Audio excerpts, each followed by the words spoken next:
حلال کھانا ہے، حرام نہیں کھانا. حلال کمانا ہے، حرام نہیں کمانا. حلال ہمیشہ تھوڑا رہے گا، حرام ہمیشہ زیادہ رہے گا. قل لا يستوي الخبيث والطيب ولو اعجبك كثرة الخبيث. اس آیت میں اللہ تعالیٰ اشارہ فرما رہے ہیں کہ دیکھو حلال اور حرام برابر نہیں ہے، اگرچہ حرام کی کثرت تمہیں بہت اچھی لگے گی. اس آیت میں اشارہ ہے کہ حرام زیادہ رہے گا، حلال تھوڑا رہے گا. امتحان ہے نا. ایک دفعہ چیچا وطنی میں ہمارے علاقے کے قریب ہے، ایک بزرگ سے مولانا عبداللطیف صاحب، بڑے اللہ والے تھے. ہم ان کے پاس بیٹھے ہوئے تھے، دو آدمی آ گئے. تو ایک نے آ کر، یہ کوئی 30-40 سال پرانی بات ہے لیکن مجھے یاد اس طرح رہ گئی کہ اس کا ایکشن، اس کی دعا، ان بزرگوں کا جواب وہ ایسا عجیب سا تھا کہ وہ آج تک نقشہ میرے ذہن میں فکس ہو گیا. ان کی داڑھی تھی چھوٹی، سر پہ ٹوپی تھی خاکی رنگ کی، اور بڑا چشمہ تھا، یوں ایسے کر کے چوڑا چشمہ تھا. آ کر کہنے لگے حضرت جی دعا کرو اللہ رزق حلال دے وے تے بہتا سارا دے وے. یوں ہاتھ پھیلائے، اللہ تعالیٰ رزق حلال دے وے بہتا سارا دے وے. انہوں نے بڑے پولے منہ سے کہا حلال تا تھوڑا ہی لبو. وہ ایسے انہوں نے بے ساختہ حلال تا تھوڑا ہی لبو. وہ میرے اندر راسخ ہو گئی یہ بات. ڈاکٹر ہو، تاجر ہو، وکیل ہو، انجینئر ہو، زمیندار ہو، کاشتکار ہو، صنعتکار ہو، حلال حرام کے مقابلے میں تھوڑا رہے گا. اور شیطان دکھاتا رہے گا دیکھو دیکھو دیکھو بڑے زبردست ہے. نہیں، روکنا ہے روکنا ہے روکنا ہے روکنا ہے کہ ایک دن اللہ کے سامنے بھی کھڑے ہونا ہے. اگر یہ مریض کل کو قیامت کے دن زاہد کا گریبان پکڑ کے کھڑے ہو گیا، یا اللہ میری تو 5 روپے کی دوائی سے بھی کام چل سکتا تھا، اس نے 100 روپے کی گولی لے کر دی، تو پوچھ اس سے، تو کیا جواب دو گے اس نے؟ اگرچہ یہ ایسا نہیں کرتا مجھے پتا ہے، اس لیے میں نے اس کا نام لیا ہے. یہ ماشاءاللہ درویش ڈاکٹر ہے. تو کیا جواب دے گا وہ؟ تو دوسری بتائی کلو من الطیبات، حلال کھانا ہے، حرام نہیں کھانا. 4 چیزیں اللہ نے بیان کی، 2 غذائیں، 2 روحانی مقامات. اب اسی پر ہم آتے ہیں. اللہ تعالیٰ نے قسم اٹھائی انجیر اور زیتون کی کہ ہمارے جسم کو غذا چاہیے، تو غذا کا علم دیا. ہمارے آپ سب سے کہتا ہوں طب نبوی پڑھو، یہ زاہد سے بھی کہتا ہوں، اب سے بھی کہتا ہوں. طب نبوی پر 2 کتابیں ترجمہ ہو چکی ہیں. طب نبوی کا عنوان ہے، اس سے آپ کو بہت رہبری ملے گی. چونکہ آپ کے ہاں غذائی چارٹ اور چیزوں کے اثرات وہ آپ کے ہاں یہ علم نہیں ہے، لیکن میرے نبی نے یہ علم دیا ہے اور آپ نے غذا کا چارٹ دیا ہے. علامہ ذہبی نے جو طب نبوی لکھی ہے اس میں ایک چارٹ ہے کہ کس چیز کو کس کے ساتھ نہیں کھانا چاہیے. مثلا ہمارے نبی جب روٹی کھاتے تھے دودھ نہیں پیتے تھے، جب گوشت کھاتے تھے دودھ نہیں پیتے تھے، جب دودھ پیتے تھے تو گوشت نہیں کھاتے تھے، جب دودھ پیتے تھے تو روٹی نہیں کھاتے تھے، جب دودھ پیتے تھے مچھلی نہیں کھاتے تھے، 2 سالن اکٹھے نہیں کھاتے تھے، 2 سالن کبھی زندگی بھر نہیں کھائے، ہمیشہ مفرد غذا کھائی. سوری زندگی چھنا ہوا آٹا نہیں کھایا. اور ابھی تمہارے ڈاکٹروں نے میرے سامنے ساری بیکری رکھی، جو چھنے کا بھی سردار، میدے کا میدا. ان کو تو خود نہیں پتا کیا کھانا ہے کیا نہیں کھانا، تو یہ مریضوں کو کیا بتائیں. سوری زندگی میرے نبی نے چھنا ہوا آٹا نہیں کھایا. اللہ اکبر. ساری زندگی فائبر سے بھرا ہوا. تو وہ کسی نے پوچھا، حضرت انس کہہ رہے تھے کہ اللہ کے نبی نے زندگی بھر چھنا ہوا آٹا نہیں کھایا. تو ان کے شاگردوں نے پوچھا تو پھر آٹے کو کیسے صاف کرتے تھے؟ کہ اس کو پیستے تھے، پھر وہ پھونک مارتے تھے، پھونکوں سے جو چھلکے اڑ گئے باقی کو گوندھ کے روٹی بنائی جاتی تھی. تو چلو ہم تو اتنے مضبوط نہیں ہیں کہ ایسی روٹی کھا سکیں، لیکن ہم یہ بیکری تو چھوڑ سکتے ہیں. ہماری جماعت گئی بینن، ایک ساتھی کو ہارٹ اٹیک ہو گیا، ہاسپٹل لے گئے. انہوں نے کہا جی یہاں تو کوئی ہارٹ کا ڈاکٹر ہی کوئی، کیوں کہ یہاں کسی کو ہارٹ اٹیک ہے ہی کوئی.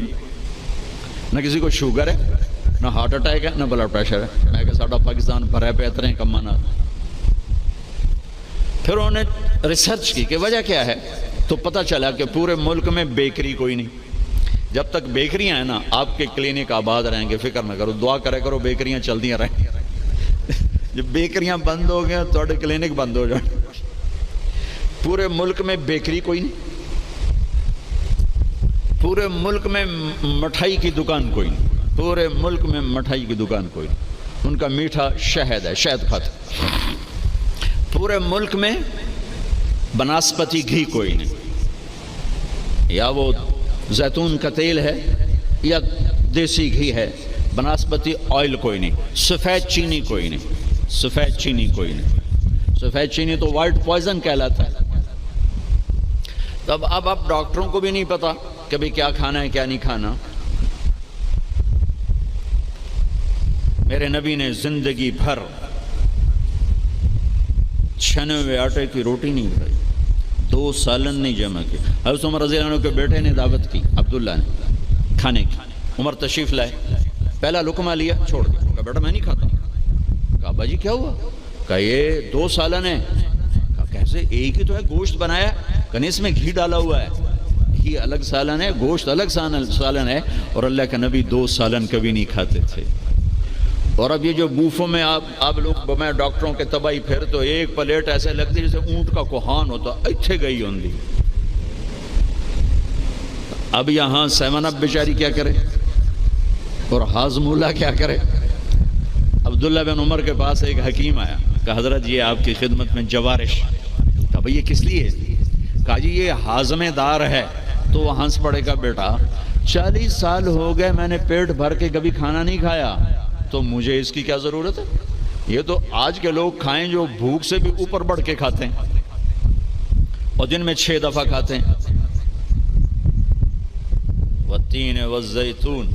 ایک اور حدیث یاد آ گئی، ما ملأ آدمی وعاء شرا من بطنہ۔ سب سے بدترین برتن جسے انسان بھرتا ہے، سب سے بدترین برتن جسے انسان بھرتا ہے وہ اس کا پیٹ ہے۔ کفا لابن آدم لقیمات یقمن بہ صلبہ۔ اے آدم کی اولاد، تیری کمر سیدھی کرنے کے لیے چند لقمے کافی ہیں، اسے بھر نہیں۔ اور اگر تو چاہتا ہے کہ نہیں میں نے کھانا ہی ہے تو پھر 3 حصے کر، ایک غذا کو دے، ایک حصہ پانی کو دے، اور ایک حصہ ہوا کو دے۔ لا ناکل حتی نجوع، بھوک نہ لگے مت کھانا۔ وَإِذَا أَكَلْنَا لَا نَشْبَعُ، جب کھانا تو پیٹ بھر کے کبھی نہ کھانا۔ اگر ہمارے عوام یہ شروع کر دیں تو آپ کی ڈاکٹری پھر کہاں جائے؟ ویلے بیٹھے مکھیاں مارو گے۔ ہاں، والتین والزیتون، اعلیٰ غذاؤں کی قسم اٹھائی اللہ تعالیٰ نے، کہ پیغام دیا ہے کہ غذا اچھی کھاؤ، تھوڑی کھاؤ، اچھی۔ پھل کی قسم اٹھائی، گوشت روٹی کی قسم نہیں اٹھائی، وہ بھی غذائیں ہیں۔ پھل سب سے لطیف غذا۔ پھر والتین، میرے نبی کے سامنے والتین، انجیر لائی گئی تو آپ نے فرمایا کہ اگر دنیا میں جنت کے پھلوں کے مشابہ کوئی پھل ہے تو یہ انجیر ہے، نہ اس کا چھلکا ہے نہ اس کی گٹھلی ہے۔ اور یہ جنت کے پھلوں کی صفت ہے کہ نہ جنت کے پھل میں چھلکا ہے اور نہ گٹھلی ہے۔ پھر آپ نے اس کے فوائد بتائے، یہ کھاؤ، یہ تمہارے جوڑوں کے درد کو نفع دیتی ہے اور تمہاری بواسیر کو ختم کرتی ہے۔ پھر آگے کئی فوائد بتائے۔ زیتون کا فرمایا کہ سب سے بہترین تیل زیتون، اسے پیو بھی صحیح، اس کی مالش بھی کرو، اسے ملو بھی صحیح، اسے کھاؤ بھی صحیح، اسے پیو بھی صحیح۔ تو اللہ تعالیٰ نے اعلیٰ ترین غذاؤں کی قسم اٹھائی۔ اللہ تعالیٰ یہ بھی تو کہہ سکتا تھا مجھے سموسے کی قسم، مجھے پکوڑے کی قسم، مجھے حلوے کی قسم، مجھے پوڑی کی قسم۔ والتین والزیتون، مجھے انجیر کی قسم، مجھے زیتون کی قسم۔ یہ پورا چارٹ دیا ہے۔ آپ لوگ یہ علم پڑھو کہ میرے نبی کا غذاؤں کے بارے میں کیا معمول تھا اور میرے نبی نے کیا فرمایا. اوروں کو نہ صحیح اپنے لیے پڑھو. تو میں بتا رہا تھا علامہ ذہبی کی طب نبوی میں ہے وہ، یہ اس کے ساتھ، یہ اس کے ساتھ، یہ اس کے ساتھ، اس کو اس کے ساتھ نہیں، اس کو اس کے ساتھ نہیں. ہمارے ڈاکٹر عبدالواحد صاحب ہوتے تھے مرحوم، کوئی پرنسپل ریٹائر ہوئے تھے نشتر میڈیکل کالج. میں نے ان کے دفعہ پڑھ کے سنایا، کہنے گے جو آدمی اس چارٹ پہ عمل کرے گا، کوئی تقدیر سے بیمار ہو تو ہو، ویسے نہیں بیمار ہو سکتا. اور موت، مرض الموت آئے تو آئے، اس کے علاوہ سے کوئی مرض نہیں آ سکتا. تو اللہ تعالیٰ نے ہمیں اچھی غذا کھانے کا حکم دیا. اندھا دھند، چونکہ جسم امانت ہے، پیٹ باہر نکل آئے. ایک صحابی ان کا پیٹ باہر نکلا ہوا تھا، تو آپ نے اس کے پیٹ پر یوں انگلی رکھ کر کہا کہ اگر یہ چربی یہاں نہ ہوتی تو کتنا اچھا ہوتا. لو کان ھذا فی غیر ھذا، کہ اگر یہ چربی یہاں نہ ہوتی تو کتنا اچھا ہوتا. غذاؤں کا صحیح یہ آپ کا علم ہے، لیکن آپ کے پاس بھی علم کوئی نہیں. سارے ڈاکٹر ڈبل روٹی کھا کے ناشتہ کر کے ہم دیں، اور ڈبل روٹی وہ تو سارے کا سارا اس میں سے فائبر نکلا ہوا ہے. اس سے بہتر ہے آپ سادہ آٹے کی سادہ روٹی کھا کے آؤ، اور پھر 10 چیزیں ملا کے کھانا. پھر تیسرا کھانے کا اصول بتایا، کلوا واشربوا ولا تسرفوا، کھاؤ بھی صحیح، پیو بھی صحیح، پر پیٹ بھر کے نہ کھانا ورنہ بیماریوں کا شکار ہوتے رہو. تو وہ نا کھانا، گوشت، روٹی، چاول، سویٹ ڈش، اوپر کوکا، اوپر کوک، اوپر پیپسی، اوپر 7 اپ، تو بھائی پھر دی. کم از کم اب ڈاکٹر تو اچھا نمونہ پیش کرو. جب ڈاکٹر ہی 3 لیٹر دے پیپسی پیندا پہ ہو گئے تو بیچارے مریض کو کیا پتہ چلے گا. تو پہلا اصول بتایا ہے، انسان اچھا کامل نمونہ کب بنتا ہے؟ صحت اچھی. صحت اچھی کیسے ہوتی ہے؟ غذا صحیح. غذا، زیتون کڑوا ہوتا ہے، انجیر میٹھی ہوتی ہے. تو ایک بدو نے یہ آیت سنی، کہنے لگا یار یہ اللہ تعالیٰ قسم اٹھا رہا ہے، انجیر کی قسم، زیتون کی قسم، یہ کوئی بڑی مزیدار چیزیں ہوں گی میں کھاتا ہوں. تو اس نے انجیر کھائی، انجیر تو واقعی مزیدار ہوتی ہے. کہنے لگا بھائی واقعی اللہ نے صحیح قسم اٹھائی ہے. پھر زیتون کھایا، زیتون کڑوا ہوتا ہے. تو کہنے لگا لگتا ہے اللہ تعالیٰ نے چکھے بغیر ہی قسم اٹھا دی ہے اس کی. والتین والزیتون. تو میں آپ سب سے، بچوں سے، بچیوں سے، ڈاکٹروں سے کہتا ہوں، اپنی غذاؤں کو، بیکری سے باہر آؤ، بیکریوں سے نکلو، بسکٹوں سے، پیسٹریوں سے، کیک سے، سموسے، پکوڑے. اپنے نبی کا چارٹ پڑھو، میرے نبی کیسے کھاتے تھے، کیا کھاتے تھے. کم از کم اس سے راستہ مل جائے گا. وہ غذائیں تو ہم نہیں کھا سکتے، لیکن کم از کم ہمیں راستہ تو ملے گا. کبھی آپ نے بھنا ہوا گوشت زندگی بھر نہیں کھایا. بھنا ہوا گوشت، ہماری کڑھائیوں سے سارا بازار بھرا پڑا ہے. زندگی بھر بھنا ہوا گوشت نہیں کھایا، اور گوشت کھایا تو صرف گوشت ہی کھایا. اور آپ کو گوشت میں بکرے کی دستی پسند تھی، اگلا حصہ گردن کا گوشت پسند تھا، دستی کا گوشت پسند تھا. عبید رضی اللہ تعالیٰ عنہ باورچی تھے، وہ دیگ چڑھائے ہوئے کھڑے تھے. تو آپ نے کہا عبید مجھے دستی پکڑانا. عربوں میں بوٹیاں نہیں بناتے تھے، پورا حصہ ڈال دیتا. تو انہوں نے ایسے ڈوئی ڈالی اور دستی نکال کے آپ کو پیش کی. آپ نے دونوں ہاتھوں سے پکڑ کر ساری کو ایسے نوچ نوچ کے کھایا، یوں پھینک دی. کہا عبید دستی پکڑانا. یہ نیچے پھینک دو. عبید دستی پکڑانا. تو اس نے پھر آپ کو یوں پیش کی، آپ نے دونوں ہاتھوں سے یوں نوچ کے اسے کھایا، پھر یوں پھینک کر کہا عبید دستی پکڑانا.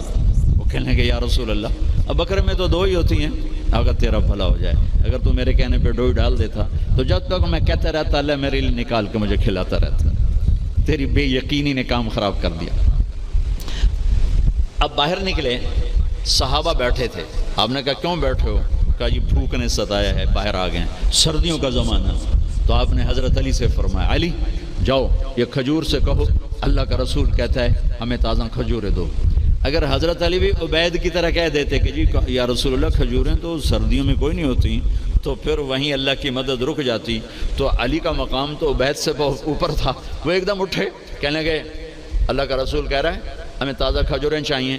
تو شدید سردی میں درختوں کھجور کے پتوں سے تازہ ٹپ ٹپ ٹپ کھجوریں اتنی گری کہ پوری چادر بھر گئی.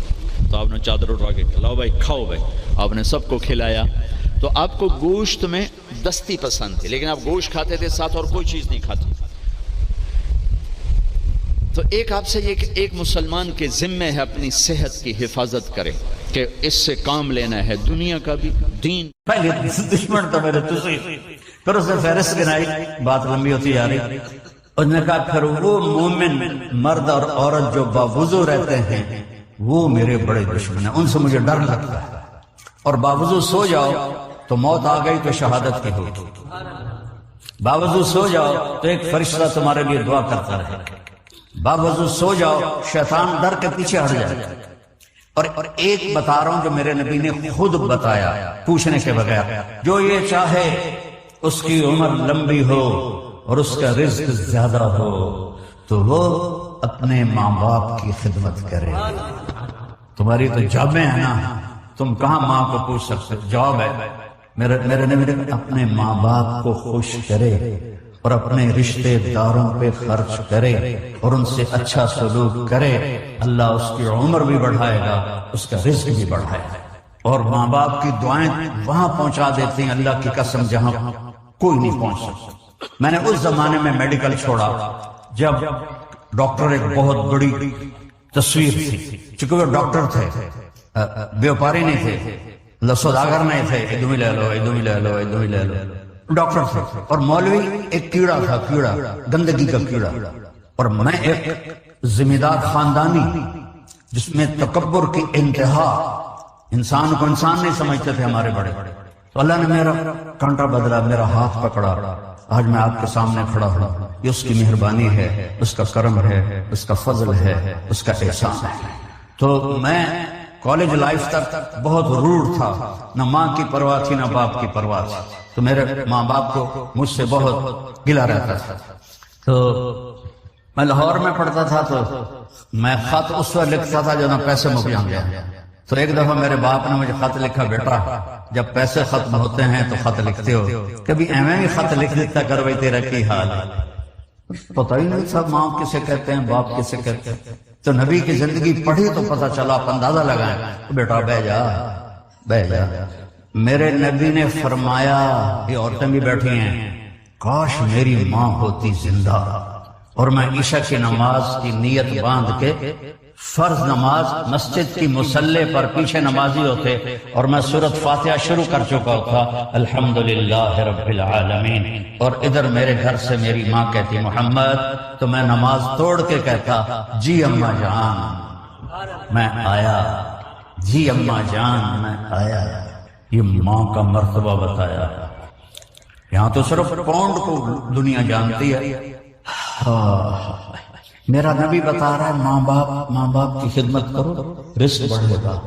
اپنے رشتہ داروں سے لڑو نہیں، اچھا سلوک کرو. عام طور پر رشتہ دار آپس میں سینگ پھنسے ہوتے ہیں، اور ہمارے ذمہ داروں میں تو ویسے ہی توبہ توبہ توبہ اسی لیکا چھک دیتا ہے. سمجھتے ہو اس بات کو؟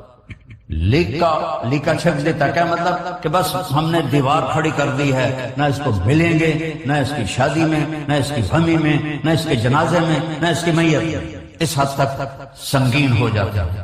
اور میرا نبی کہہ رہا ہے رشتہ داروں کی سختی کے باوجود اچھا سلوک کر، ماں باپ کی دعائیں لے تو اللہ تیرا رزق بڑھا دے گا. تو جب میں تبلیغ میں لگا، مدرسے میں داخل ہوا، میرے والد اتنے ناراض ہوئے کہ مجھے گھر سے نکال دیا. 23 نومبر 1972 یہ تو مولوی بننا تھا، میرے گھروں نکل گئی 2 بار. میرے والد اتنے جابر ذمہ دار تھے کہ لوگوں کے پیشاب نکل جاتے تھے جب وہ گرجتے تھے، درد سے باندھ کے مارتے تھے. مجھے کہا، اور میری عمر کتنی؟ 18 سال. میں خود حیران ہوتا ہوں کہ ایڈی چھوٹی عمر ہے میرے اللہ نے میرے کیویں ہمت دیتی. میں کہا نہیں میں مولوی بننا ہے. پھر میرے باپ نے کہا اچھا نکل جا میرے گھر. 2 دفعہ نکل جا میرے گھر. پھر جب اللہ نے میری زندگی پلٹی اور میں چھٹی میں آتا اور میں اپنے باپ کی خدمت کرتا، تیل لگاتا، پاؤں دباتا. نوکر ہوتے تھے، نوکرانوں تو خوب نہیں نا، تو انجن کرنا ہوں. تو ایک ہمارے بزرگ لیٹے ہوئے تھے، ان کو لوگ دبا رہے تھے. تو کسی نے پوچھا حضرت کیا حال ہے؟ کہا جی بس میں صبر کا ثواب لے رہا ہوں اور یہ تھکن کا ثواب لے رہے ہیں. تو میں اپنے باپ کو بڑے دل سے دباتا. تو مجھے میرے باپ کی دعا لگی.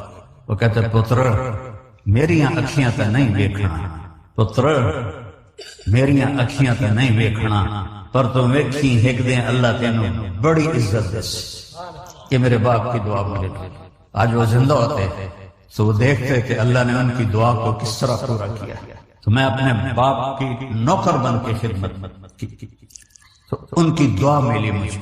جب بھی میں دباتا وہ کہتے ہیں پتر میری آنکھوں نے تو نہیں دیکھنا، شاید کوئی دوسرے بھائی پنجابی نہ سمجھتے ہوں، بیٹا میری آنکھوں نے تو نہیں دیکھنا، لیکن تو دیکھنا ایک دن اللہ تجھے بڑی عزت دے گا. ماں باپ کی دعا لو، اپنے بچوں کو وقت دو، اپنے اولاد کے لیے وقت نکالو. میرے نبی سے زیادہ ذمہ دار اور مصروفیت میں دنیا میں نہ کچھ جم سکتا ہے نہ کچھ جمے گا، جن کے سر پہ 7 بر اعظم کے انسانوں کا بوجھ ہو، قیامت تک کے انسانوں کا بوجھ ہو. روزانہ حسن حسین کے لیے وقت نکالتے تھے. تھوڑی چھوٹیاں دکاناں تو ٹائم کوئی نہیں. حسن حسین کے لیے روزانہ وقت نکالتے تھے اور ان کے لیے ایسے گھٹنے ٹیک کے ہاتھ ٹیک کے ان دونوں کو اپنی پیٹھ پہ بٹھا لیتے تھے دونوں کو، اور کمرے میں چکر لگاتے تھے اور پھر یوں بلکہ عیسیٰ علیہ السلام کو تو انہوں نے اپنے طور پر صلیب پہ ہی لٹکا دیا. اور جو ہمارے عیسائی حضرات ہیں وہ حضرت عیسیٰ علیہ السلام پہ آ کر رک جاتے ہیں اور محمد رسول اللہ کا انکار کر دیتے ہیں.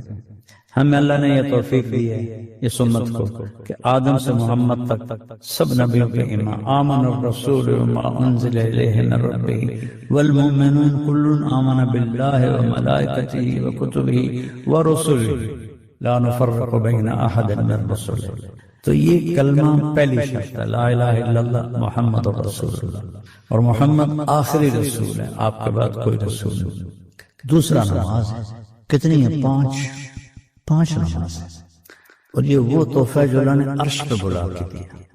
باقی سارے عبادتیں زمین پہ اتاری، نماز کو عرش پہ بلا کے سامنے کھڑا کر کے دیا. 5 نمازیں روزانہ پڑھنی ہے. قضا ہو جائے سونے سے پہلے، قضا پڑھ لے تو حاضری لگ جائے گی. چھوڑ دینا شرک کے بعد سب سے بڑا گناہ ہے کہ اللہ کو سجدے کا انکار کر دینا. اس میں اللہ نے کوئی گنجائش نہیں رکھی سوائے اس کے کہ سفر میں 2 رکعت پڑھ لو، بیمار ہو تو بیٹھ کے لیٹ کے اشاروں سے پڑھ. جب مجھے ہارٹ اٹیک ہوا تھا تو میں صرف آنکھوں کے اشارے سے نماز پڑھتا رہا. معاف نہیں. معاف ہوتی تو امام حسین علیہ السلام کو کربلا میں ہوتا. 1447 سال میں ایسا واقعہ نہ ہوا نہ ہوگا نہ پیچھے کبھی. نماز کا وقت ہوا، امام علی مقام میں اپنے سردار زہیر سے فرمائے کہ شمر سے کہو کچھ دیر رک جائے میں نماز پڑھوں. جن کو دودھ پیتے ہوئے جنت کی سرداری مل گئی، یہ کربلا کی وجہ سے نہیں جنت کے سردار بنا، یہ تو ماں کا دودھ پی رہے تھے تو آپ نے کہا حسن حسین جنت کے نوجوانوں کے سردار، ان کی ماں جنت کی عورتوں کے سردار ہے اور علی ان سب سے افضل. اس جگہ پر کہہ رہے ہیں مجھے نماز پڑھنے دو. مطلب میرے رونگٹے کھڑے ہو جاتے کہ کس طرح امت نماز چھوڑ رہی ہے. جن کو جنت کی شہزادگی دے دی اور وہ دیکھ رہے ہیں کہ یہ لاش پڑی ہے، یہ لاش پڑی ہے، یہ لاش پڑی ہے، یہ ہاتھ کٹ گیا ہے، یہ خون ابل رہا ہے، نماز پڑھنا. شیون نے کہا ہم جنگ نہیں روکیں. ٹھیک 2 حصوں میں تقسیم کیا، آدھے نماز پڑھو آدھے جنگ. پھر جو پڑھ کے آئے ان سے کہا تم جنگ کرو، ان سے کہا تم نماز پڑھو. عصر سے پہلے سب کے ساتھ نیزوں پہ چلے. کتنی بڑی تاریخ ہے، کتنا بڑا دھوکہ ہے، اور ہمارے یہاں اتنی جہالت ہے. وہ انسانوں ساڈا پیر بخشا دے گا. وہ شیعہ کہتے ہیں ہمیں مولا علی لے جائے گا جنت میں. تو پھر حسین سے بڑا رشتہ کس کا تھا مولا علی کے ساتھ؟ انہوں نے تو پوری 17 ایک گھر کے بندے ذبح ہو جائے. اللہ اور اہل البیت پاکیزہ خون پاک ہستیاں. 2 سال کا عبداللہ نماز نہیں چھوڑی. اس کے بعد روزہ ہے، اس میں بڑی گنجائش ہے. سال کے بعد 1 مہینہ بیمار ہو چھوڑ دو، بعد میں رکھ لو. ایسی بیماری ہے کہ نہیں رکھ سکتے، معاف ہو، بالکل ہی معاف ہو. فدیہ کہتے ہیں علماء، مفتی حضرات جانتے ہوں. زکوٰۃ اور حج مسلمان مالداروں پر، غریبوں پر. اور حج کے لیے صرف پیسہ شرط نہیں، صحت بھی شرط، راستہ امن والا یہ بھی شرط. کتنی آسان ہے. 5 فرائض ہیں جن میں 2 تو صرف پیسے والوں کے لیے اور 3 سب کے لیے ہیں، اور اس میں بھی گنجائش ہے، کوئی اونچ نیچ ہو جائے معافی مانگو، اللہ معاف کر دے۔ اور اس کے بعد ایک حدیث میں بیان کیا کرتا کہ 4 کام کر لو ان 5 فرائض کے ساتھ، اتنی بڑی جنت مل جائے گی۔ آپ نے کہا صدق حدیث، ہمیشہ سچ بولو، جھوٹ نہ بولو۔ کہ آپ نے سے پوچھا گیا یا رسول اللہ مسلمان بزدل ہو سکتا کہاں، بخیل ہو سکتا ہاں، جھوٹا ہو سکتا کہ نہیں، جھوٹ نہیں بول سکتا۔ حجاج بن یوسف جو فرعون تھا اس امت کا، 1.5 لاکھ آدمی اس نے سامنے کھڑے ہو کے قتل کروا دیا۔ ایک دن اپنے نوکر سے کہنے لگا لوگ میرے بارے میں کیا کہتے ہیں، کہنے لگا اگر میں نے بتایا تو مجھے بھی قتل کر دے گا، کہنے نہیں وعدہ کرتا ہوں نہیں کرتا۔ انہیں اڈی بڑی چارج شیٹ ایسا ایسا ایسا ایسا ایسا، اس میں ایک جھوٹا ہے، باقی سارے اس کے اب ساری تاریخ بھی لکھے پڑے، ایسے کر کے سنتا رہا۔ جب خاموش ہوا نا وہ تو کہنے لگا ساری سچ ہے، ایک بات کسی سے، جب سے میں نے زبان کھولی ہے میں نے جھوٹ آج تک نہیں بولا، یعنی آج تک جھوٹ نہیں بولا۔ اب میں کیسے رہوں، ہمارے تو مدرسے کے طلبہ جھوٹ بولتے، علماء ممبر پہ بیٹھ کے کیسے کیا کر رہا ہے، جس قوم میں جھوٹ ہو وہ عزت نہیں پائے گا۔ تو ہم نے کہا سچ بولو، جھوٹ نہ بولو۔ ایک عبد الملک بن مروان کے خلاف اشد بن قیس نے بغاوت کی تھی، تو اس میں بصرہ کے ایک بڑے عالم تھے ابو خراش، ان کے بیٹے شامل ہو گئے۔ اشد کو شکست ہو گئی، قتل ہو گئے، بیٹے بھاگ گئے۔ کئی سال کے بعد چھپ کے واپس آ گئے۔ بصرہ کو وہاں اس زمانے کی ISI جو تھی اس نے خبر دے دی کہ اس کے بیٹے گھر آ گئے، تو کہنے لگا آج ابو خراش کے سچ کا امتحان لوں گا۔ ان کے بارے میں مشہور تھا کہ کبھی جھوٹ نہیں بولتے، تو اس نے ان کو کھانے پہ بلایا، وہ کھانے کی ضیافت عنوان، اور اس میں سب گفتگو کر رہے ہیں، ایک عام ماحول گفتگو کا بنا ہے۔ باتوں باتوں میں کہنا کہ ابو خراش تیرے بیٹے ہمارے خلاف لڑے تھے پھر بھاگ گئے تھے، کوئی پتہ کہاں؟ تو وہ ہنس پڑے، کہنا کہ حجاج زندگی موت تو اللہ کے ہاتھ میں ہے، گھر بیٹھے ہیں۔ تو اس نے ان کو ایسے کیا، کہا ابو خراش تیرے سچ کو سلام کرتا ہوں، تیری جان بھی بخشتا ہوں، تیرے بچوں کو بھی بخشتا ہوں، اگر تو جھوٹ بولتا یہیں دسترخوان پہ تیرا سر اتار دیتا اور تیرے دونوں بیٹوں کو بھی قتل کر دیتا۔ جاؤ تیرا سچ تجھے مبارک۔ دوسرا فرمایا صدق حفظ و امانت ہے، کسی کو دھوکہ نہ دینا۔ تب جاؤ بازاروں میں دیکھو کیا ہو رہا ہے، چاہے کوئی داڑھی والا بیٹھا ہے چاہے کوئی بغیر داڑھی والا بیٹھا ہے، دھوکہ دینے میں سب برابر، لاکھوں میں کوئی ایک ہوگا جو دیانتداری کے ساتھ کام کر رہا ہوگا، ورنہ دھوکہ ہی دھوکہ ہے۔ وہ کہتی ہے اللہ مجھے معاف کر دے، میں نے کلمہ کفر کہا، اس کو ٹانگوں سے پکڑا ہوا ہے، اس کے ہاتھ نیچے جھول رہے ہیں، اور وہ اماں بھی کہہ رہی کہ مجھے بچا لو۔ ماں نے اپنی آنکھوں سے بچی کو تیل میں یوں ڈوبتے دیکھا، اور پھر وہ ابھری جیسے مچھلی تلنے کے لیے، جیسے مچھلی تلی جاتی ہے تو باہر آ جاتی ہے، اوپر آ جاتی ہے، تو وہ ایسے بلبلے اٹھ رہے تھے۔ وہ ایک ہی لمحے میں اس کی تو جان گئی، ایک آنسو کا قطرہ اس نے نہیں نکلنے دیا اپنی آنکھوں سے، اور اپنے دل کو جب مضبوط کیا تو میرے رب کی غیرت، میرے رب کی رحمت محبت حرکت میں آئی۔ اللہ نے ماں کی آنکھوں سے پردہ ہٹا دیا، اور ماں نے اپنی بیٹی کی روح کو نکلتے دیکھا، اور وہ کہہ رہی ہے اصبری یا ام فإن لک من الأجر کذا وکذا۔ ماں جی ڈرنا نہیں، صبر کرو، جنت تیار ہے، جنت تیار ہے۔ معصوم بچی کو تو پتا بھی نہیں تھا کہ کیا ہونے والا ہے، اس کو پکڑ کے یوں ڈالا، اس کی تو آہ بھی نہ نکلی، اور وہ مچھلی کی طرح تلی گئی۔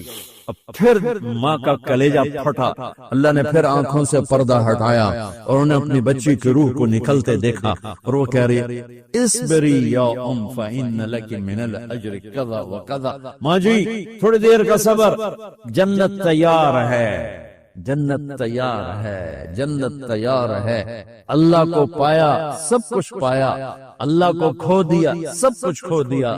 جب اس کو پکڑ کے لے جانے لگے، اس نے فرعون کو دیکھا، فرعون اس کی آنکھوں میں آنکھیں نہیں ڈال سکا، نظریں نیچے ہوں گی اس کی۔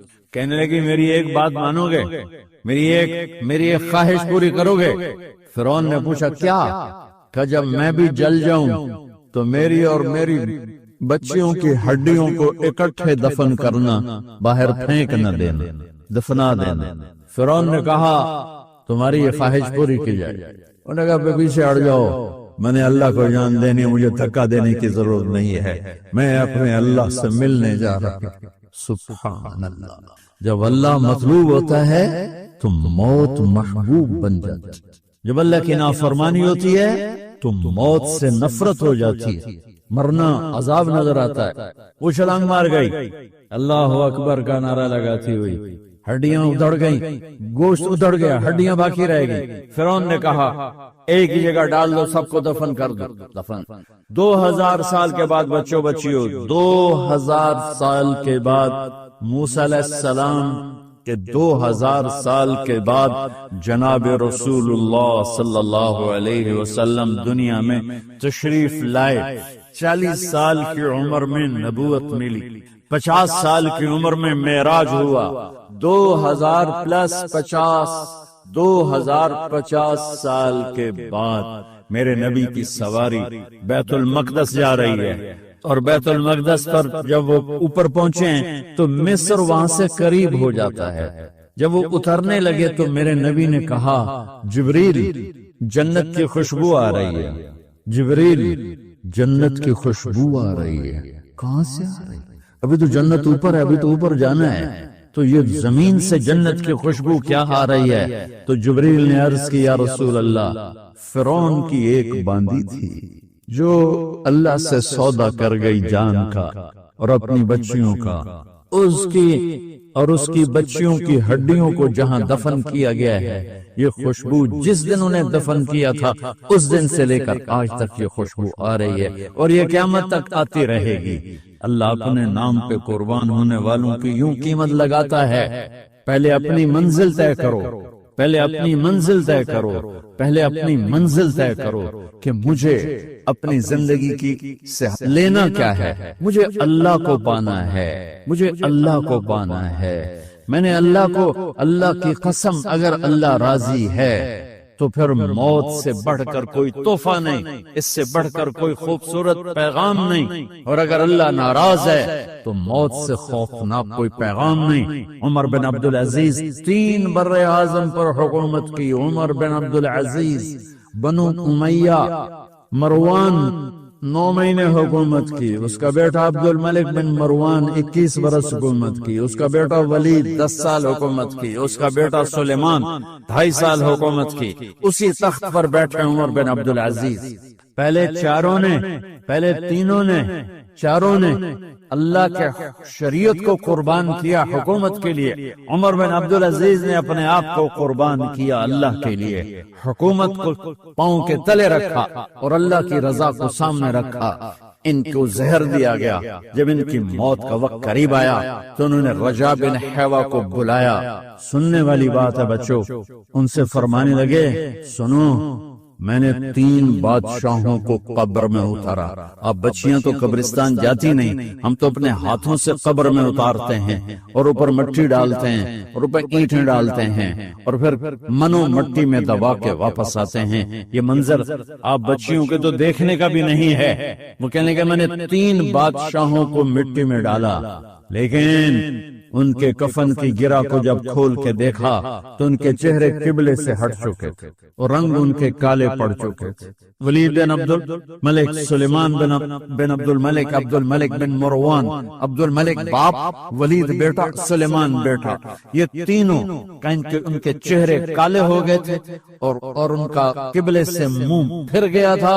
اب میں مرنے لگا ہوں، مجھے پہلے ضرور چیک کرنا کہ میرا اللہ میرے ساتھ کیا کرتا ہے۔ پہلے تینوں کی ظلم کی حکومت تھی، ان کے چہرے قبلے سے کیوں ہٹ گئے؟ آپ کو عجب بات بتاؤں، ولید بن عبد الملک روزانہ تہجد میں کھڑے ہو کے 10 سپارے پڑھتا تھا، 10 سپاروں کی تلاوت تہجد میں کرتا تھا کھڑے ہو کے، اور قبلے سے چہرہ ہٹ گیا۔ سلیمان بن عبد الملک تہجد گزار، چہرہ قبلے سے ہٹ گیا، ظلم کیا، ظلم کیا، ظلم کیا، خون کو پانی بنا دیا، حکومت پر شریعت کو قربان کیا، رشتے ناتوں کو قربان کیا، اللہ نے قبلے سے چہرے، نمازیں منہ پہ مار دی، روزے منہ پہ مار دیے، حج زکاتیں منہ پہ مار دی، تہجد ان کے منہ پہ مار دی، اور ان کے چہروں کو قبلے سے ہٹا دیا اور رنگ کالے کر دیے۔ عمر بن عبدالعزیز نے اسی سلطنت کو عدل سے بھر دیا، اسی سلطنت کو عدل سے بھر دیا۔ کیسی سلطنت کی؟ جب گورنر تھے تو 60 اونٹوں پہ سامان چلتا تھا، جب امیر المومنین بنے تو بچے کہنے لگے ماں سے، بچے بچیاں 12 تھے، ماں سے کہنے لگے کہ عید کا موقع آ رہا ہے، ابا سے کہو ہمیں نئے کپڑے تو لے کر دیں۔ ان کی ماں کا نام ہے فاطمہ، بچوں کی ماں کا نام فاطمہ بنت عبد الملک۔ یہ دنیاوی سٹیٹس میں سب سے بڑی خاتون گزری ہے، آج تک اس کے لیول کی کوئی عورت نہیں آئی۔ دادا بادشاہ، باپ بادشاہ، 4 بھائی بادشاہ، 6 خامن بادشاہ، 7 نسبتوں سے یہ عورت شہزادی رہی ہے۔ حضرت عمر گھر آئے، بیگم نے کہا بچے کپڑے مانگ رہے ہیں۔ حضرت عمر کہنے لگے میرے پاس تو پیسے نہیں ہیں، تنخواہ میں تو مشکل سے روٹی پوری ہوتی ہے، کہاں سے لے کر دوں؟ تو تھوڑی دیر خاموش رہی بیگم، پھر کہنے لگی آپ ایسا کریں اگلے مہینے کی سیلری ایڈوانس لے لیں، اس سے میں کپڑے لے لیتی ہوں اور روٹی کا خرچہ میں مزدوری کر کے گھر بیٹھے مزدوری کر کے چلا لوں گی، آپ 1 مہینے کی تنخواہ ایڈوانس لے لیں۔ حضرت عمر بن عبدالعزیز واحد خلیفہ ہیں جن کے دور میں 3 بر اعظم میں زکوٰۃ لینے والا باقی نہیں بچا تھا۔ یہاں لاہور بھی ان کی حکومت کے نیچے تھا، جنوبی اسپین فرانس ان کی حکومت کے نیچے تھا، کاشغر تک ان کی حکومت کے نیچے تھا، استنبول کے دروازوں تک ان کی حکومت تھی۔ 3 بر اعظم میں ایک آدمی زکوٰۃ لینے والا نہ بچا، اور اپنا حال یہ ہے کہ بیگم سے کہہ رہے ہیں پیسے کوئی نہیں، کپڑے کہاں سے لے کر دوں؟ اور بیگم طریقہ بتا رہی ہے کہ آپ اگلے مہینے کی تنخواہ ایڈوانس لے لیں، اس سے میں کپڑے لے لوں گی، اور چولہے کا خرچہ، روٹی کا خرچہ میں گھر بیٹھ کے مزدوری کر کے کما لوں گی۔ تو حضرت عمر کہنے لگے ہاں یہ ٹھیک ہے۔ باہر آئے وزیر خزانہ مزاحم، انہیں بلایا کہ بھائی ہمیں اگلے مہینے کی تنخواہ ایڈوانس چاہیے، یہ تنخواہ والے لوگ بیٹھے ہوئے تنخواہیں لیتے ہیں۔ اس نے کاغذ قلم آگے رکھ دیا، کہا حضرت یہاں لکھ کے دے دیں آپ 1 مہینہ زندہ رہیں گے میں تنخواہ دے دیتا ہوں، اب مجھے لکھ کے دے دیں آپ 1 ماہ زندہ رہیں گے میں آپ کو تنخواہ دے دیتا ہوں۔ چپ کر کے اٹھے، ایک لفظ نہیں بولے، گھر گئے۔ حضرت اپنی بیگم فاطمہ سے کہا بیگم بچوں سے کہہ دو کہ باپ کے پاس کپڑے لے کر دینے کی سکت نہیں ہے، اور خزانے ایسے بھرے پڑے تھے کہ زکوٰۃ لینے والا کوئی نہیں تھا۔ عید کی نماز ہوئی، نماز کے بعد جب ساری فیملی ملنے آئی اور بچے بھی ملنے آئے تو ان کو دیکھ کر ان کی آنکھوں میں آنسو آ گئے۔ کہنے لگے بچوں آج تمہیں دکھ تو ہوگا اپنے باپ پر کہ ایک جوڑا کپڑا بھی لے کر نہ دیا عید کا۔ تو ان کے ایک بیٹے نے کہا ابا جان آج ہم بڑے خوش ہیں، ہمارا سر اونچا ہے کہ ہمارے باپ نے مسلمانوں کے مال پہ ڈاکہ نہیں ڈالا، ہمیں قربانی کا بکرا بنایا، لیکن مسلمانوں کے مال میں خیانت نہیں کی۔ یہ ان کا طرز حکومت تھا، اس طرح انہوں نے حکومت کی۔ گھر میں تشریف لائے تو بیٹیوں سے بات کی تو انہوں نے منہ پہ سے دوپٹہ رکھا ہو، منہ پہ دوپٹہ رکھ کے بات کریں تو فرمانے لگے کپڑا تو ہٹاؤ، دوپٹہ کیوں رکھا ہوا ہے؟ تو گھر کی خادمہ زور زور سے رونے لگی، کہنے لگی امیر المومنین آج آپ کی بیٹیوں نے کچا پیاز توڑ کے روٹی کھائی ہے تو وہ اس کی بو ہے منہ میں، آپ کو بو سے نفرت ہے اس لیے منہ پہ کپڑا رکھ لیا۔ تو حضرت عمر اتنا روئے کہ ان کی داڑھی تر ہو گئی۔ کہنے لگے آخر بھائی جب تھوڑا آسرے میں آئے کہ میری بیٹیوں تمہارا باپ تمہیں بڑے اچھے کھانے کھلا سکتا ہے لیکن میں جہنم کو برداشت نہیں کر سکتا، میں جہنم کی آگ برداشت نہیں کر سکتا، اب مرنے کا وقت آ گیا۔ جب وہ گورنر تھے تو 60 اونٹوں پہ ان کا سامان چلتا تھا، اور جب وہ امیر المومنین بنے تو عیادت کے لیے لوگ آ رہے تھے تو سالم عیادت کے لیے آئے، فاطمہ کے بھائی، کپڑے دیکھے امیر المومنین کے تو بہن کو ایک طرف کر کے فرمایا، بڑے نیک سرداروں میں سے تھے یہ مسلمہ بن عبد الملک، کہنے کے امیر المومنین کے کپڑے تبدیل کروا دو، لوگ پوچھنے آ رہے ہیں تو میلے کپڑے اچھا نہیں لگتا، کہا جی بھائی کرواتی ہوں۔ اگلے دن جب وہ حال پوچھنے آئے تو پھر وہی کپڑے تھے، تو انہوں نے ان کو الگ جا کر کہا، بہن میں نے تمہیں کہا تھا کپڑے بدلوا دیتی، کیوں نہیں بدلوائے؟ تو وہ رونے لگی، کہنے لگی کہاں سے بدلواؤں، جوڑا ہی ایک، کہاں سے بدلواؤں؟ اور حکومت کتنی تھی؟ 3 بر-اعظم کی، 3 بر-اعظم کی حکومت۔ ہمارا تو پٹواری امان کا نہیں ہے، اور وہ 3 بر-اعظم کی سلطنت لے کر ایک جوڑے میں اللہ سے ملنے جا رہا ہے۔ جب ان کا انتقال ہوا، سلیمان بن عبد الملک کی ڈیڈ باڈی جب قبر کے قریب لائے اتارنے کے لیے تو ایسے ایسے ہلنے لگا، اس کا پورا جسم ہلنے لگا، تو اس کے بیٹوں نے کہا کہ ہمارے ابا زندہ ہیں، تو حضرت عمر نے فرمایا بیٹو زندہ نہیں ہیں، عذاب قبر جلدی شروع ہو گیا ہے، عجل اللہ بالعقوبہ، قبر کی پکڑ پہلے شروع ہو گئی ہے، چھپاؤ اپنے باپ کو جلدی۔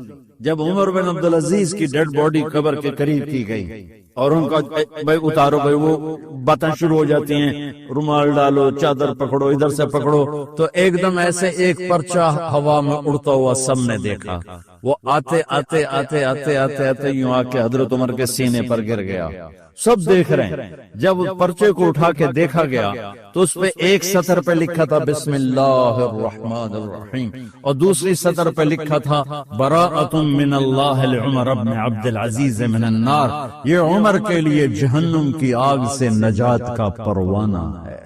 3 بر-اعظم کی سلطنت لے کر وہ جنت کا پروانہ لے کر دنیا سے گئے۔ جب ان کو قبر میں اتارا گیا تو انہوں نے رجا بن حیوہ سے فرمایا تھا 3 بادشاہوں کے چہرے دیکھے قبلے سے پھر گئے، رنگ کالے پڑ گئے، مجھے تم نے دیکھنا ہے کہ کیا ہوتا ہے؟ تو رجا فرماتے ہیں جب میں قبر میں اترا اور ان کے کفن کی گرہ کو کھول کے دیکھا تو چہرہ قبلے کی طرف فکس تھا، اور مجھے یوں لگا جیسے 14ویں رات کا چاند قبر میں اتر آیا ہو۔ میرے عزیزو، طلبہ و طالبات، اللہ کو اپنی منزل بناؤ، اللہ کو اپنی منزل بناؤ، اللہ کو اپنی منزل بناؤ۔ موت کیا چیز؟ تم مر جاتے ہیں۔ پیدا ہونے کی درخواستیں دی تھی، پیدا کر لیا، کیوں پیدا کیا پتہ کوئی نہیں۔ سری نکلی عشاء کی نماز پڑھ کے تو کچھ لوگ تلواریں لے کے کھڑے تھے، آپ نے فرمایا کیوں کھڑے ہو؟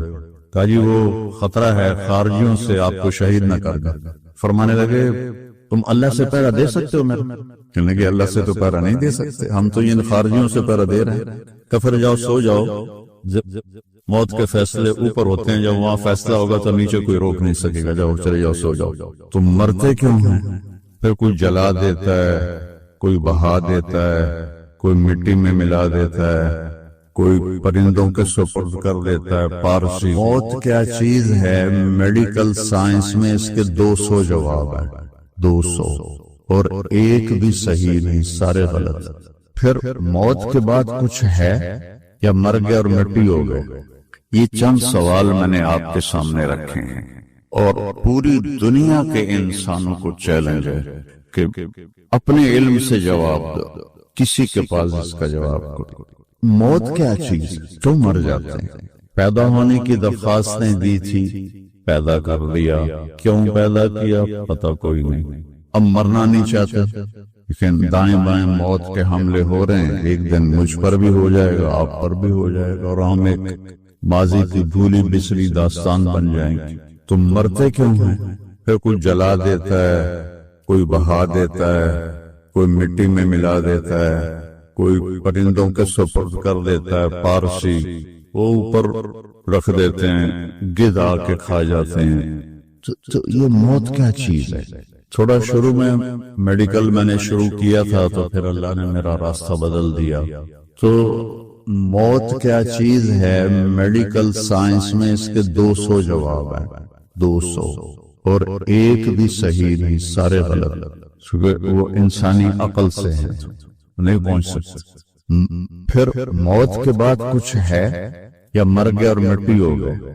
یہ چند سوال میں نے آپ کے سامنے رکھے ہیں، اور پوری دنیا کے انسانوں کو چیلنج ہے کہ اپنے علم سے جواب دو، کسی کے پاس اس کا جواب کرو۔ موت کون دیتا ہے؟ یحیی و یمیت، مارنے والا بھی اللہ ہے اور زندگی دینے والا بھی اللہ ہے۔ زندگی موت کا نظام میرے اللہ کے ہاتھ میں ہے، زمین پر نہیں ہے، اوپر فیصلے ہوتے ہیں، زمین پہ فیصلے نہیں ہوتے۔ حضرت علی نکلے عشاء کی نماز پڑھ کے تو کچھ لوگ تلواریں لے کے کھڑے تھے۔ آپ نے فرمایا کیوں کھڑے ہو؟ کہا جی وہ خطرہ ہے خارجیوں سے آپ کو شہید نہ کر لیں۔ فرمانے لگے تم اللہ سے پہرا دے سکتے ہو میرا؟ کہنے لگے اللہ سے تو پہرا نہیں دے سکتے، ہم تو ان خارجیوں سے پہرا دے رہے ہیں۔ کہ پھر جاؤ سو جاؤ، موت کے فیصلے اوپر ہوتے ہیں، جب وہاں فیصلہ ہوگا تو نیچے کوئی روک نہیں سکے گا، جاؤ چلے جاؤ سو جاؤ۔ تو موت دینے والا بھی اللہ ہے، زندگی دینے والا بھی اللہ ہے۔ موت کے بعد کیا ہوگا وہ بھی ہمارے اللہ نے ہمارے نبی کی زبان سے ہمیں بتایا کہ میرا رب اذا زلزلت الارض زلزالہا، زمین میں زلزلہ آئے گا، اذا السماء انفطرت، آسمان پھٹے گا، اذا الشمس کورت، سورج پہ نور ہوگا، اور پھر موت کا حکم آئے گا۔ اور اللہ ایک تو آج فرد کی موت ہے، ایک مرد کی موت ہے، ایک عورت کی موت ہے، ایک دن آئے گا جب اذا الشمس کورت، یہ بھی میرے نبی نے بتایا کہ ایک زلزلے کے ساتھ کائنات کو پھاڑ دیا جائے گا، وہ پھر پہلے آسمان کے فرشتے مار دے گا، دوسرا تیسرا چوتھا پانچواں چھٹا ساتوں آسمان کے فرشتے مار کے اللہ پوچھے گا کون باقی ہے؟ ملک الموت عزرائیل سے، وہ کہے گا یا اللہ عرش کے فرشتے اور ہم 4 باقی ہیں۔ تو اللہ تعالیٰ کہے گا جبریل و میکائیل کو موت دے دو، تو اللہ کا عرش کہے گا یا اللہ ان کو بچا لیں، یہ آپ کے قدیم خادم ہیں، تو اس کو خاموش، فقط کتبت الموت علی من کان تحت عرشی، میرے عرش کے نیچے سب مریں گے۔ پھر اللہ کہے، پھر جبریل میکائیل مر جائیں گے، پھر اللہ کہے گا کون باقی؟ کہیں گے یا اللہ عرش کے فرشتے اور ہم 2، اسرافیل اور عزرائیل۔ تو اللہ فرمائیں گے عرش کے فرشتے مر جائیں، پھر وہ مر جائیں گے، پھر اللہ کہے گا کون باقی؟ وہ کہیں گے یا اللہ اسرافیل اور عزرائیل۔ تو اللہ فرمائیں گے اسرافیل مر جائے، اسرافیل مر جائے گا، ہن اتے اللہ تے ہیٹھ عزرائیل، اسا کہ لوے ہن میری بھی باری آئی، سارے دی جند کڈی ہن میری بھی نکلن لگی ہے، سو ہماری طرح اس کی ٹانگیں کانپ رہی ہوں گی، ایڈی طاقتور جان، ڈر ڈر ڈر ڈر ڈر ڈر ڈر، آواز آئے گی کون باقی؟ سو اسرائیل کی زبان گنگ ہو جائے گی، کہے گے یا اللہ اب تو تیرا یہ غلام ہی باقی۔ تو اللہ تعالیٰ ایک گرجدار آواز میں کہیں گے مت فإنک خلق من خلق، مر جا تو بھی میری ایک مخلوق۔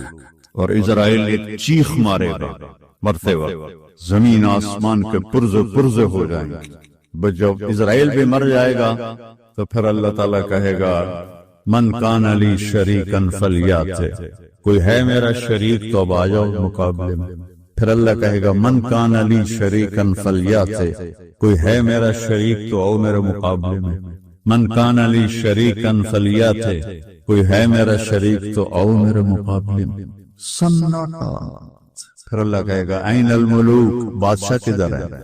این الجبارون، ظالم کدھر ہے؟ این المتکبرون، تکبر والے کدھر ہیں؟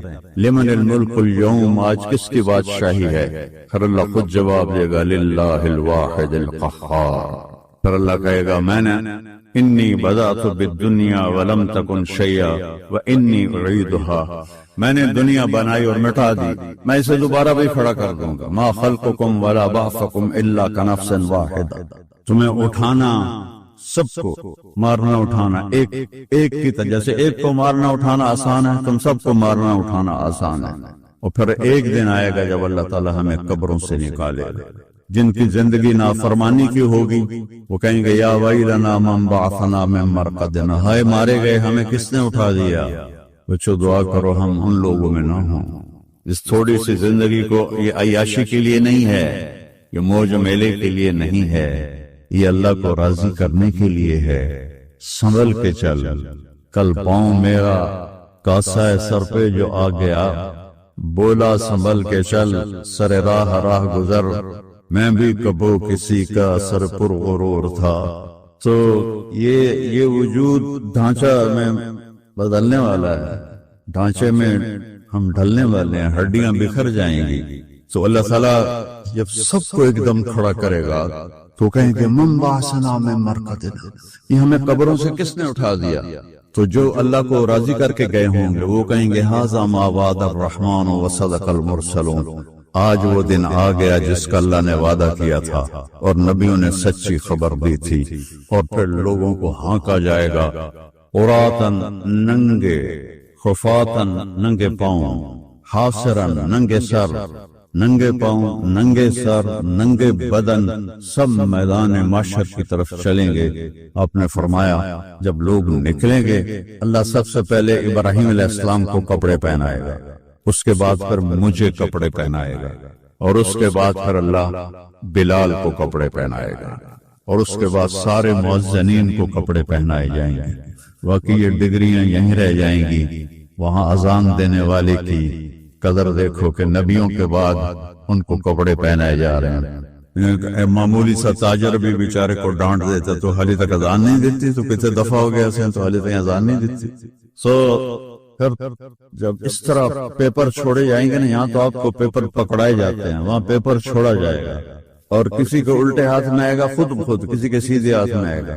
جس کے الٹے ہاتھ میں آئے گا کہ گہائے مارا گیا، یا لیتنی لم اوت کتابیہ، یہ پیپر میرے ہاتھ میں کیوں آ گیا، ولم ادر ما حسابیہ، مجھے تو پتہ نہیں تھا حساب ہوگا، یا لیتنی لم اوت کتابیہ ولم ادر ما حسابیہ، یا لیتہا کانت القاضیہ ما اغنی عنی مالیہ ہلک عنی سلطانیہ.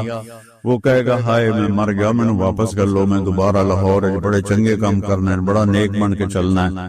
لگے گا خذوہ فغلوہ، اس کو پکڑو اور جکڑ دو. او میرے بچوں، جہنم کی آگ سے سوئی کے ناکے جس میں دھاگا ڈالتے ہیں اتنا سوراخ کر دیا جائے، اور اس سے جو آگ کا شرارہ نکلے گا